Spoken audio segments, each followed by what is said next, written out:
Spoštovane dame in gospodje, projekt Ključ, rečemo mu temu nedeljski, 1. september 2019, z jutrišnjim dnem gremo na konkretne vsebine za neko paradigmo naše družbe, ki je trenutno klientelistična, koruptivna, kriminalna, nihilistična in regresivno se razvijajoča, nekako anticivilizacijske norme rastejo, medtem ko civilizacijske padajo. Noro na vsem pa je, da je vsem jasno, kaj je narobe, ampak akcije ni. Se pravi, jasno nam je, kdo je koruptiven, akcije ni. Jasno nam je, kdo je kriminalen, akcije ni. Jasno nam je, kaj je narobe, akcije ni. In človek se vpraša, ali je Ivan Cankar s Hlapci napisal profetski tekst, ne samo neko fiktivno dramo, kajti to tako ne more iti naprej. V primeru takšnega razvoja oziroma razkroja. Slovenija se ne razvija, ni razvoja, ampak je razkroj. Vsi lahko čez 5 let mislimo, koliko bo tu nekega gospodarstva, napredka in tako dalje.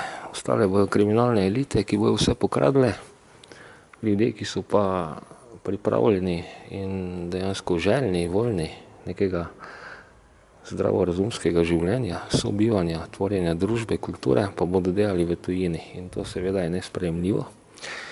Nesprejemljivo tudi zato, ker Slovenija kot dežela premore zaklade, ki so v svetu redki. Če se denimo dotaknem teh lastnih projektov, Kein Kampf, grb, Bildung macht frei, Arbeit adelt, ki kjerkoli ga pokažem, vzbudi ogromno navdušenje v teh krogih in tudi širše, se nahaja denimo na Ptuju.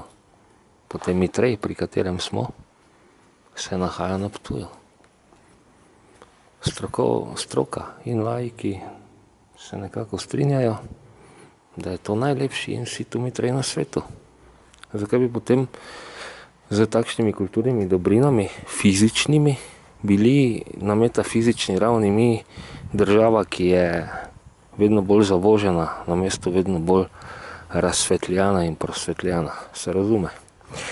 Tako da danes ne dolgo vezimo v nekako preveč minut.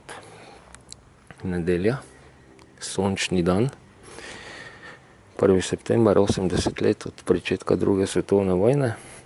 Naj nam bo pričetek dejansko procivilizacijskega razvoja in zaključek anticivilizacijskega razvoja, kateremu smo priča kar nekaj let in ki ima konkretne posledice. Posledice anticivilizacijskega razvoja pa so propad, beda in revščina. In to so 3 področja, ki v Sloveniji vztrajno naraščajo.